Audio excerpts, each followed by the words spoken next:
Hello and welcome to Topical Top 10s here on the Football 365 show. I'm your host Mark Smith. I'm here as ever with Matt Stead. Matt Stead, what is our top 10 this week, please?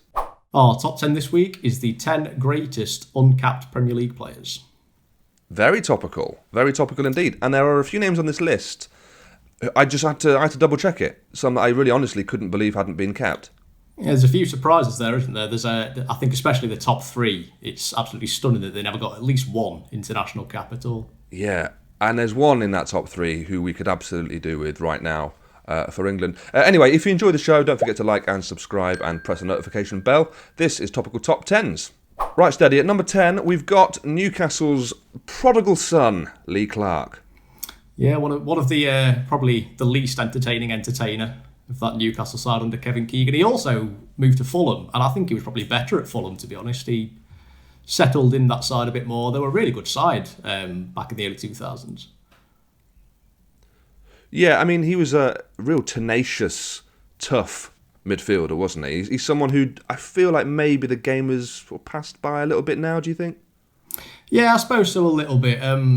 Obviously, being on this list, he was kind of overlooked at the time as well. But he did make one England squad. He made the squad for the 97 Le Tournoi, which we all remember very well. Yeah, Tournoi, sorry. But yes, he didn't manage to get on the pitch, unfortunately. No, okay. Well, he got pretty close. Number 9, Mark Noble. Mark Noble, yeah, it's a real shame for Mark Noble. He never really got close until about 2016. That was probably his moment. Came off the back of a really good season for West Ham. Missed one game, captained them to 7th, but Roy Hodgson overlooked him. I think it was Ross Barkley he was kind of in competition with. And then when Hodgson went, obviously Allardyce was his replacement. Allardyce had kind of built that West Ham side around Noble, but he didn't give him a call up in his single England squad. So I don't think it'll ever happen for Noble now, to be honest. No, he's also, one of the elder players at West Ham. You feel like if he'd hit this run of form earlier in his career, in his early 20s, he might have had a good shot at it. But yeah, again, just felt like he was bypassed a little bit. And again, another one actually who England currently could probably do with, a deep lying player who can keep it ticking over, and someone who really definitely cares. Yeah, definitely. Yeah, you can see with West Ham kind of how much he puts into that club, and I think he'd definitely he'd appreciate the chance for England. I think he turned down Ireland actually, but yeah, I don't think it'll ever happen for him. He's 33 now. I think that ship's sailed. Yeah. Oh well. Number 8, Carlo Cudicini, and what a fun name to say, by the way. It's a lovely name to say, isn't it? That Carlo Cudicini. Yeah. Say it out loud. Enjoy yourselves. Treat yourselves. Yeah, feel free. For Cudicini, he was one of those, because he never really got a chance with Italy. When he was at his peak for Chelsea, it was about 2002, and that was when Buffon and Toldo were kind of Italy's goalkeeping linchpins. And he was one of those players, I think there's a couple more further down this list as well, who England kind of looked at getting a British passport for and giving them I remember this. Yeah, eventually it turned out they couldn't manage to do it. I think they did the same with Manuel Almunia as well, which says a lot about our goalkeeping options in kind of the late 2010s and early 2000s and stuff. But yeah, it's a shame that Cudicini never got a cap, but it's also kind of easily explainable, really. Yeah, that's fair enough. Number 7, Kevin Nolan. Nolan, yeah, we spoke about Noble, who obviously didn't get his chance under Allardyce. And if anyone was going to get called up by Allardyce in that sole England squad he named, it would surely have been Kevin Nolan, but I think it was probably a bit too late for him then. Obviously, his Bolton days were kind of a little bit before that. And he was a really good player back in those days, but I think it would be difficult to find a place for him in an international squad. He's a difficult player to kind of pin down to one position, really, at Bolton. Yeah. But I do think that he can definitely provide something off the bench for England in his prime, hypothetically. He always seemed to pop up with a goal or two. Always a menace in the opposing area. I mean, I'm a bit surprised he never even got a... Did he get into a squad? He didn't, did he? Not even a squad.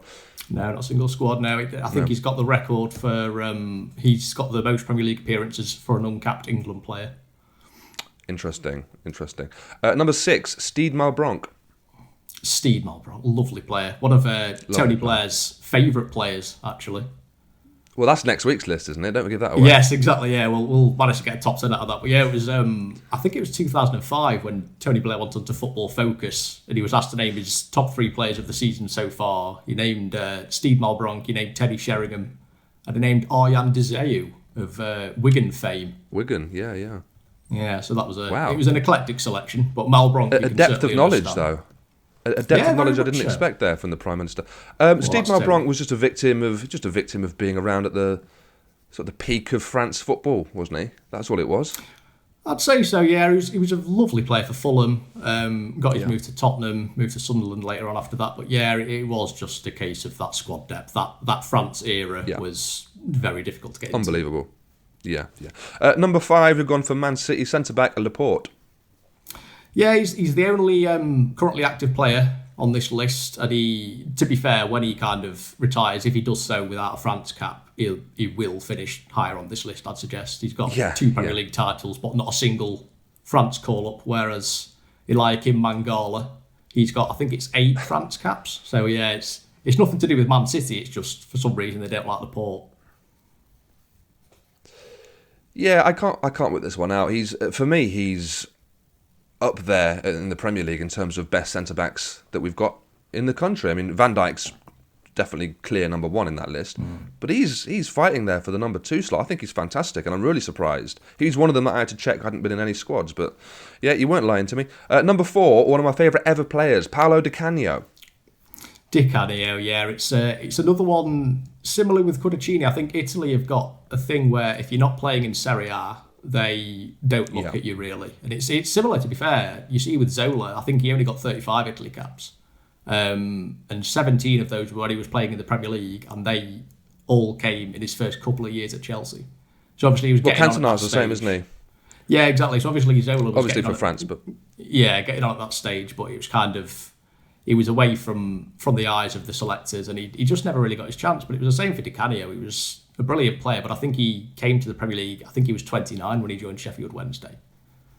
Yeah, well, the Di Canio thing is similar to Cantona and Zola, I suppose, because I think back then the Premier League and English football was seen as sort of uncultured and just sort of kick and rush, and it wasn't the sort of football that they wanted to play internationally, so I do sort of understand them being overlooked a little bit. Number 3, Sylvain Distin. Distin, yeah, he's actually got the record for most Premier League appearances for an uncapped player of any nationality. He was, I think he started out at Newcastle on loan, went to Man City, after that went to Portsmouth, won the FA Cup there, and then he probably had his best years at Everton really under David Moyes when they were constantly kind of finishing 6th and 7th. But he was a great player. But again, it was a similar thing where he's just got too much competition there to get past at France really. Number 2, we've got Mikel Arteta, very smartly dressed, but why wasn't he capped? Yes, very much so. Yeah, he's found himself in competition with Ole Gunnar Solskjaer and Frank Lampard in 2020. But kind of during his playing career, it was more Xavi and Andres Iniesta and Xabi Alonso. Yeah. So again, you can see why he didn't get that cap. I think he made a couple of squads. Withdrew from one due to injury, but he never got that first game for Spain. By the way, you've done so much research this time, Steady. I'm very, sort of appalled, actually. I'm a changed man. It's purely because it's international break, so I don't have to write about a match on the Sunday. That's all it is. Right, that's what it is. Okay, fair enough. And number 1, and this is the player I think we could really do with for England at the moment, and he seems to be the poster boy of Premier League players that weren't capped. I think he got to an England B team at one point, but it's Steve Bruce. Yeah, he actually, I think he captained an England B team against Malta. Oh, did he? And it was the game. Yeah, it was the game when Graham Taylor said to his face apparently that he didn't want him to be captain, but Sir Bobby Robson said that he had to be. And if it was Taylor's choice, he wouldn't have made him as such. Yeah, exactly, which was nice. And obviously Taylor got made England manager later on as well, so he never got that chance there. That's what, an arm around the shoulder and then a little whisper to say you're not good enough. Perfect. That's it, yeah. That always spurs everyone. But Bruce, yeah, absolutely. Bruce could do everything though, couldn't he? He was aggressive in the tackle, good in the air, but actually a really good ball player as well. And I think he would walk into this current England side. Yeah, he's a phenomenal player. He was strangely overlooked in terms of that because obviously everyone kind of says if you play for Manchester United, you're going to get an England call-up. But he's very much kind of the antithesis of that. He captained 2 Premier League winning sides, but just never got that chance for England. Never got it. Yeah, very strange one. Right, Steady, that's all we've got time for this week. Thank you for joining me. Thank you guys at home for joining as well. If you like the show, you can get in touch with us. You can email us at theeditor@football365.com. We'll be back with some more topical top tens, same place, same time next week. Until then, goodbye. Hello.